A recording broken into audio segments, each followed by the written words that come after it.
Hey everyone, I hope you're having a great day. I'm sending you some positivity, hoping that you'll smile and have a good day. Today, I'm going to be doing something fun, which is react to this YouTuber's 7 dumbest purchases I've made as a billionaire. Now, just to start off, I like to keep things positive, but to be realistic, I sometimes have to criticize. So I hope this guy or anyone else doesn't get angry because I made one negative comment or so. Um, I just want to precursor this by saying, I follow this guy, I subscribe to this guy, and of course, I relate to him. We're both Asian, we both have glasses, and I love finance and uh, content that can help me improve my life and my future. That being said, I will be kind of critical, and if something needs to be called out, it will be called out. I started watching a minute of this video before I paused it, and I said, you know what? This is going to be a great content to react to. So let's get started.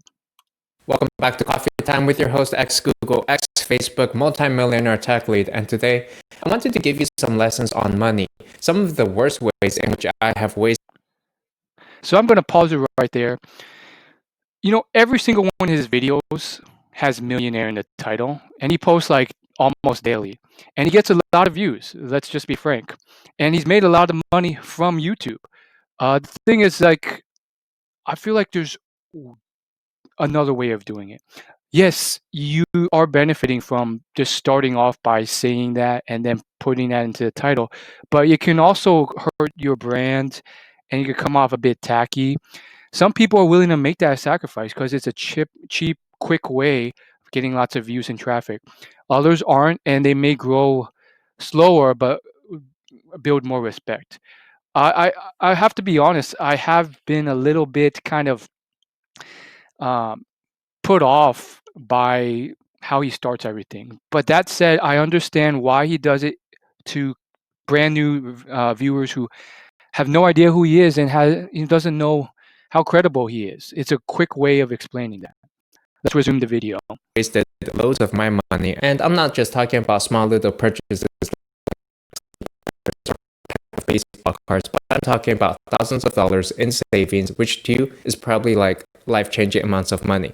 So let's get into it. Quick pause. This video is sponsored by brilliant.org/techlead. All right, I'm going to pause it again to skip the sponsorship thing.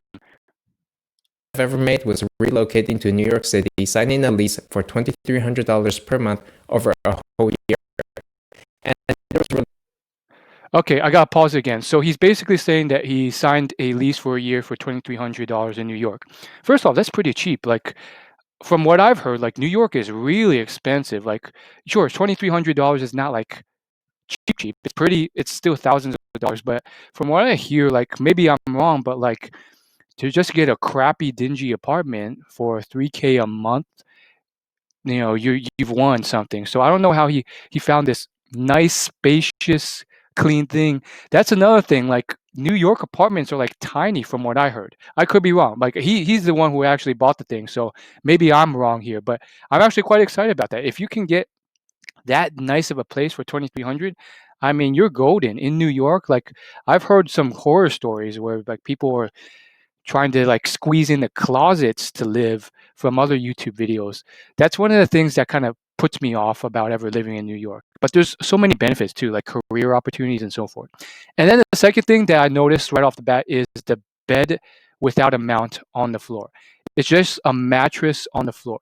Now I can kind of understand if he's like a minimalist, doesn't really care about utility or how things look that much. But it immediately reminds me of this dating advice podcast, and it was hosted by Tucker Max. It was called the Mating Grounds podcast, and one of the big points he made, he was coaching this guy called Joe, who was just atrocious, young guy who was atrocious with women, and he was coaching him through, Tucker, of course, being incredible with women, having made millions of dollars off, printing books about his sexual escapades. And right off the bat, when he walks into this guy Joe's room, he's like, "Why is your mattress mounted on the floor? It looks like a serial killer thing." And there's a whole story behind that, but like the biggest thing I learned from that was like never mount your mattress on the floor. It looks horrible. And that there's like a few key things that a girl's gonna look at immediately when she jumps into your house or your room. One is how clean your bathroom is, and then two, does it look like a serial killer's place? And that includes if your mattress is mounted or just like on the floor. So, if you had asked me about this like 2 years ago, like I wouldn't have minded. I've been like, who cares? Let's jump on the floor, save me some money. I don't have to buy one of those mattress mounts. But let's just resume the video and No reason for me to be there. In fact, I moved there to try to meet a girl who I had met online, and I thought that if I got an apartment there, I could use that to impress her. However, she never even once visited that apartment, and in fact, nobody ever visited the apartment, except for the time I leased it out on Airbnb and tried to recoup a few of my costs. And what happened was I just spent and wasted a whole bunch of my time decorating the place, making it look nice, for what? For who? Really just for myself, and I didn't appreciate it. I spent 99% of my time looking at the computer, not looking at all of the decorations I had put on the wall. So at the time, this girl who I was chatting with online, nothing really became of it. And I think I was just chasing some figment of my imagination, some fantasy. And other than that, I had a really hard time making friends in New York. Maybe I was just too nerdy for the East Coast people. And so at the end of it all, this experience cost me $2,300 over 12 months in an expensive city. We're talking about $25,000 to $30,000 in cost, sitting alone in a luxury apartment all by myself in a city where I didn't really have any job prospects. I just moved over to New York without having landed any offers. This probably cost me a year of my life, and I'm absolutely convinced that the same thing is happening to almost everybody else in New York. Despite the stories that you may hear on social media, those people out there are not living the high life. Moving on, I purchased mistake number 2, also happens to be in.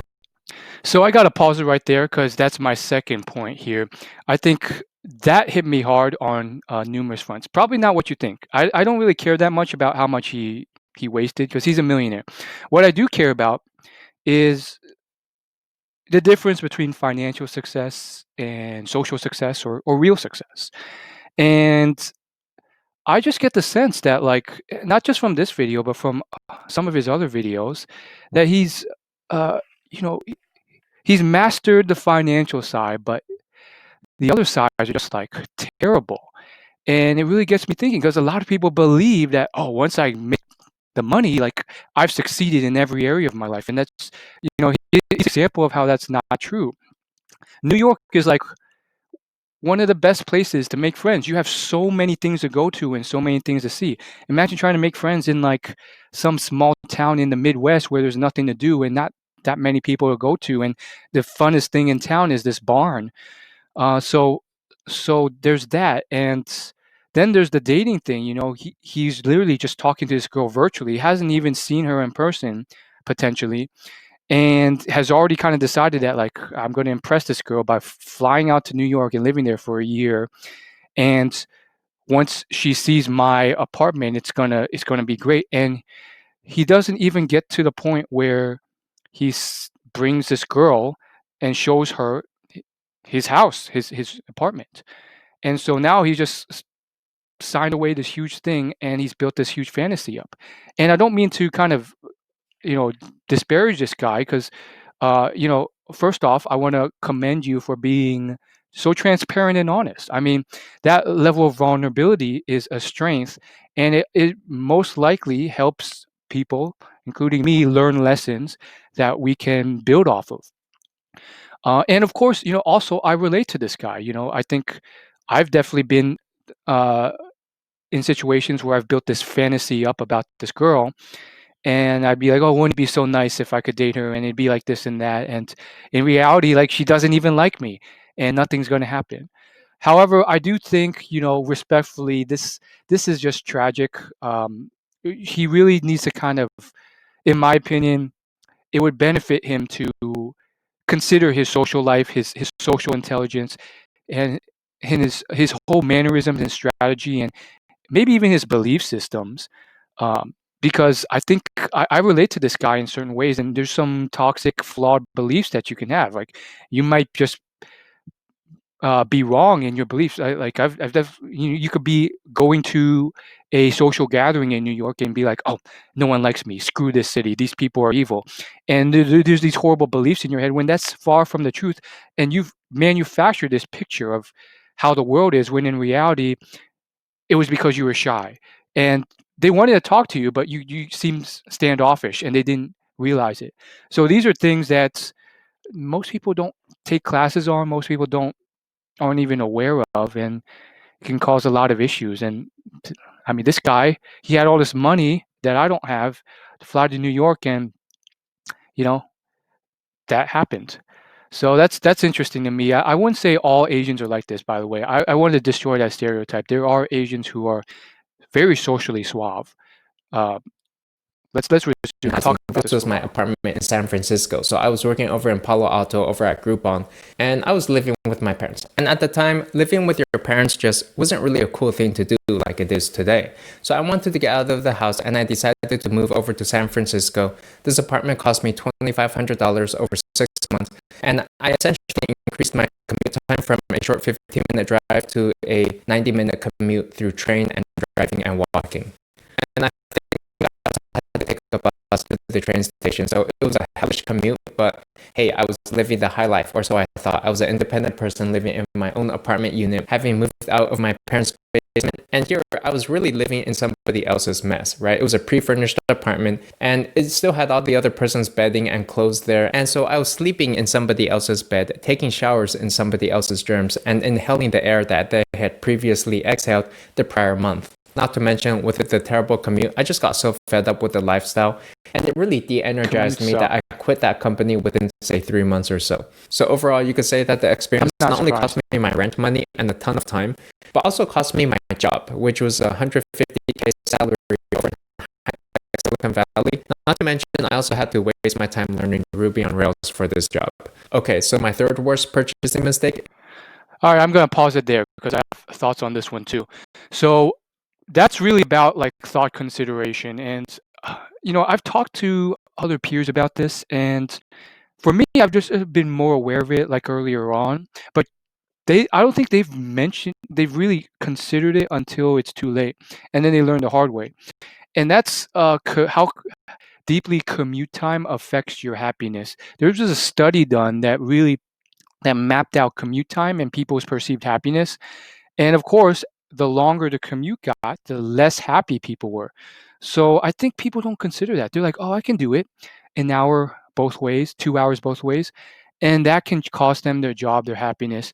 Um, but sometimes it is worth it. It really just depends. How much extra are you making? This guy was making 150K, and he couldn't deal with it, and that's fine. That's his life, his values, and his preferences.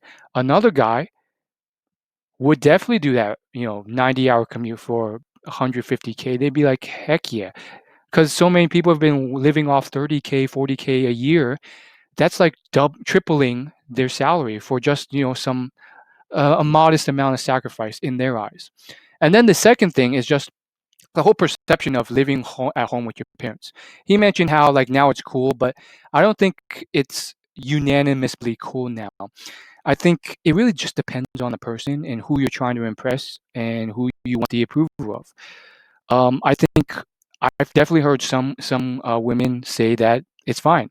They think it's cool if presented in the right way, and some of them live at home themselves, and they think it's good because you're saving money, you're stacking up that money. And what's the difference? You're having a good time, and the relationship matters more. I've seen other girls, and of course, it also depends on which culture and country you're in, because that matters too. Some people, it's expected to live at home with your parents until you're like 25 or 30, if you're in certain Middle Eastern or Asian countries. In other Asian countries or European countries, you want to be out of there. And the generations, it differs by generation. Some parents are like, you got to be out of here. Others are like, please stay with us. And then some women I've definitely seen are like, that's not cool because it shows that you don't have independence. You're still a boy. You're not a man yet. You haven't learned how to take care of yourself and cook and clean for yourself. One last thing before we unpause, I would just say like, um, if you have no one really to impress, um, and it really hasn't come up as an issue, you can save a lot of money.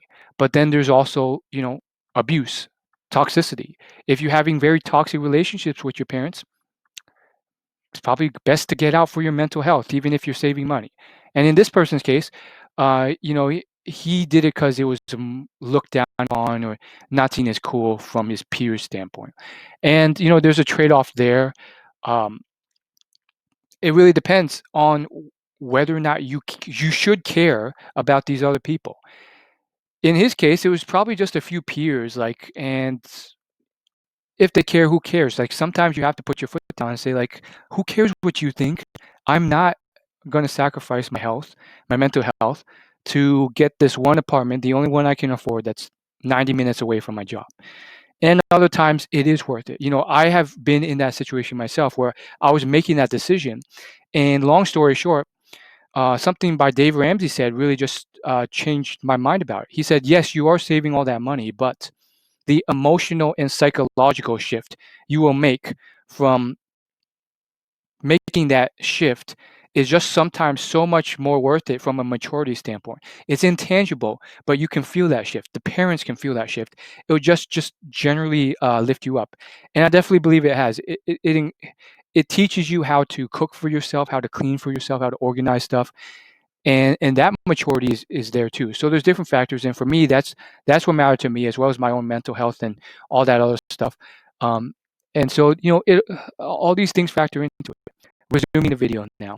Is buying things for other people. I remember when I used to do photography, I bought my brother a camera. It was like $500 to $1,000 or so, and he never really used it, never really appreciated it. So then we got rid of it, and then later on, he rebought it because then he felt it was his own, and then he started using it. And so the thing is, when you buy things for other people, they never seem to really appreciate it. This happened with my ex-wife. I would take her on. I disagree here, and I think I've seen a couple more of his videos where he's kind of lamenting about how he spent all this money on his ex-wife, brought him fancy luxury stuff, seafood dinners, and I think he's stuck in this like paradigm or belief system that's very simplistic, and I think it's more complicated than that, and it's wrong. To say that there's no instances where anyone will not appreciate a gift you give them is just wrong. I've definitely been in situations where I've bought small gifts, big gifts, and sometimes they've been really very much appreciated. Other times they haven't. And so maybe he was just kind of rushing through it there.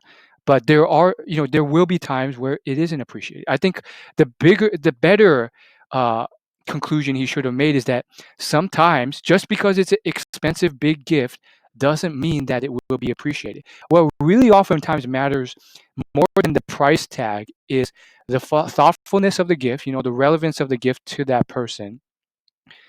And another thing would be the uh, time and resources you put into it, and the relationship you have with that person, and your expectations of the gift.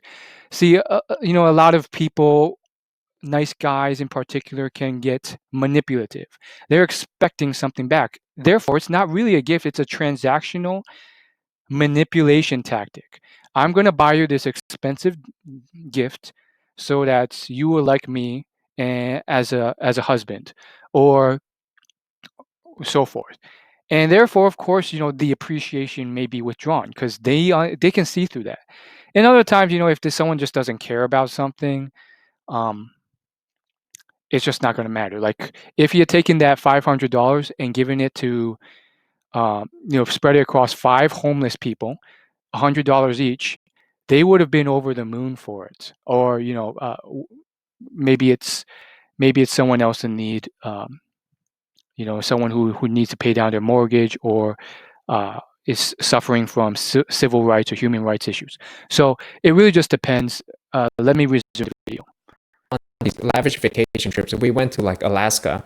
So we'd be in Alaska in the Denali National Park, and then she would say she's not getting out of the car because she's met. And so I would be saying, look, I spent thousands of dollars for us to have this experience, and now you're not even going to get out of the car because you're a little bit angry about something. Like, why don't we just hold the argument until later? But really, the lesson here is that when you buy things for other people, they just take it for granted. They don't appreciate it the way they would if they were to buy it on their own. So the interesting thing.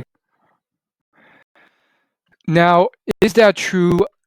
I would have to partially disagree again, but partially agree too, because I'm trying to be empathetic to your point of view, and I think I agree in the sense that yes, definitely in certain situations with some people, depending on a purchase, people will take it for granted. Within a couple days or weeks, even if you buy someone a Lamborghini, after the first initial extreme excitement, they'll eventually calm down and just kind of take it for granted. That's the hedonic adaptation effect in play.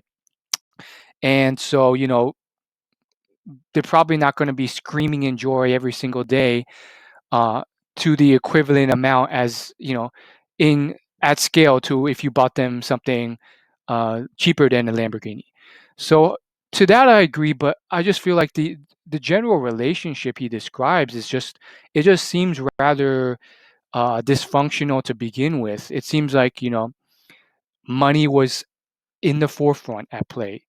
And it was like, hey, I'm rich. I'm taking you to these expensive stuff. Therefore, you should be my wife. And maybe that's not true, but it's seeping through as if it is.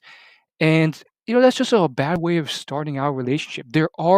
Not every woman is a gold digger. There are some, but there are people who genuinely care about you as a person and will respect you and really care more about who you are versus how much money you make. And some of them will even pass on these rich individuals to choose you, even though you earn less because of all your other qualitative traits. They care about that more. And so, the relationship just seems to have been built off something that was wrong and off false beliefs. Shout out to the book No More Mr. Nice Guy. But this one's kind of going off the book to my own kind of discoveries in the sense that there's definitely these toxic beliefs that are wrong that people hold, and one of them I'm sensing is that, like, if I buy expensive things for someone else, they should have no reason to complain or have any issues. And so there's that, and then I think obviously the girl was wrong too, but technically maybe you were wrong for even choosing the person, because maybe this girl is doing all these horrible stuff, not being appreciative, getting into a fight, and just being a prima donna about it, and not even getting out of the car to see Alaska. But at the same time, you chose the girl. You chose the type of person who would do these horrible things and respect and so forth. And so at least what I've learned from it, what I'm taking from this, I'm benefiting from this myself. I've learned from his story, this Alaska story, that um, I should look for a woman who has a certain level of respect and appreciation beyond money. And we should have certain values and kind of establish them, speak about them, and agree to them beforehand on how we deal with fights. Such as, we can fight, but let's always, cool down and have a good time when we're on vacation, or at least not let the fight destroy our vacation. And so it's something I can't really talk too much about because I'm missing context, and I don't like to make conclusions without context. It depends on how severe this fight was. Did he really just disrespect her completely? In which case, then yeah, it would be his fault, because like maybe she never really cared about the money and stuff like that, but she was severely disrespected, or he did something really wrong in that fight, and then he's making it seem like his purchase in Alaska should make up for it all, and they should still have a fun time and so forth. But let's not talk too much about that because I don't know about money is that once you have it, it's hard to spend it, especially on other people who weren't there to earn it. They didn't see how the money was made. They think it was just free, it was just handed to them, and then they take it for granted. They don't appreciate that. And oftentimes people just waste the opportunities and don't use them to the fullest. And so these days, I'm very curious how David Dobrik would respond to that because he has 20 million subscribers on YouTube, and he's doing the exact opposite. And you can tell based on his belief systems and stuff that he's on the opposite end of it. Because like almost every other video is him giving away hundreds of thousands of dollars, cars to his friends, to his family, to people in need, people who can't pay their mortgage, to charities, to immigrants who need it, to people who are suffering with debt or other issues. And just based off his actions, you could tell that he gets a lot of joy from it, and he truly believes that people are really appreciating it and benefiting from it. And just based on the ways they react, some of them break down in tears. Some of them say, "I can't accept this." Sometimes, some of them just say, thank you so much. This is really going to change my life." You can tell that it has had a huge impact. So, I partially disagree, but I understand to an extent. Like, I don't think when David gives a Lamborghini to his friend, that his friend's really gonna truly appreciate the amount of money put into that after the first week. He's just gonna be like, "Yeah, this is cool. I got a Lamborghini." But yeah, I think he's really slamming on it, and I just think it's not true. I really don't think that donating to the children of Yemen is going to have zero impact on their appreciation. just very careful whenever I consider buying anything for anybody else. It's kind of like that old saying, it's better to teach someone to fish than to give them a fish. Because if you... I know where he's coming from now, because I still don't agree with him, but he is coming from it from this perspective of, I'm giving it to these two friends and this one ex-wife in my mind, and they didn't appreciate it. But if you expand that horizon to give them a fish, they may just chew half of it and just throw the rest out. Moving on, tip number 4, my worst money mistake was adventurous sports. So there was a time when I would get into motorcycling, scuba diving, and it would cost me money and time to take these classes. And for what? In scuba diving, I get a chance to drown, and in motorcycling, I get a chance to break my leg, because it said that it's only a matter of time when you fall, not if you fall on the bike.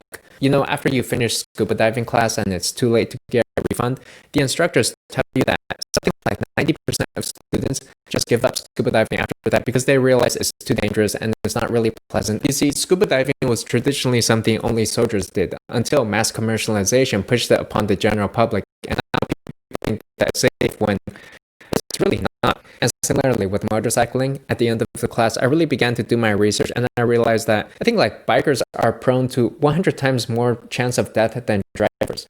Like, that just safe to me. Okay, fair enough. The thing about money, that one I agree with, spending it will increase your chance of death or injury. And that's why they say that even in hospitals, the busiest times are during holidays or weekends when people are out there having fun. This is one I agree with. Compared to just going to work, doing their 9-to-5 job. In fact, I remember when I was learning motorcycling, I pre-ordered a $30,000 Ducati Superbike, and it was really weird that the store owner just let me purchase that, even when they knew that I didn't have much experience. Later on, I had the sense to cancel it, but in retrospect, if that purchase went through, I probably would have gotten myself killed with that. All right, so for my 5th money mistake, I'm going to say jewelry. So I remember a few weeks before my ex-wife just left, I decided, you know what, I know she was angry at me, I'm going to buy her some expensive jewelry, a few $1,000s pair of earrings. And I thought that this would make things better. I thought I could earn an apology this way. It was a diamond pair of earrings, something with a bit of sentimental value, something that she had always wanted. But the thing is, at the end of the day, jewelry, it's just a rock. It's a very expensive piece of rock, but I would say that instead of that, maybe put more time into investing in experiences between two people in order to develop more of a personal connection and relationship, instead of just buying expensive rocks. And jewelry is so expensive, and yet the payoff from it, I just don't see it strengthening the bond between two people. And actually, one of my worst buying experiences was at a Tiffany jewelry store, because right after I finished purchasing this necklace, you can't just throw money at people. Oh, by the way, there are absolutely no refunds. Once you buy it, you cannot give it back. We don't want any of this stuff back. And so I was just left there thinking, wait, so this necklace, which I just bought from you for a few $100, it has absolutely no value to you. You just don't want it back. And that's pretty much how it works. And I could just remember the sweat starting to trickle down my neck with that sinking feeling that I've just been scammed here. So especially commodity jewelry or diamonds, there's not much value in it. It's not investment grade. All right, let's wrap this up quickly. Number 6, fancy restaurants. On my 30th birthday, I went to this fancy Japanese full 9-course meal.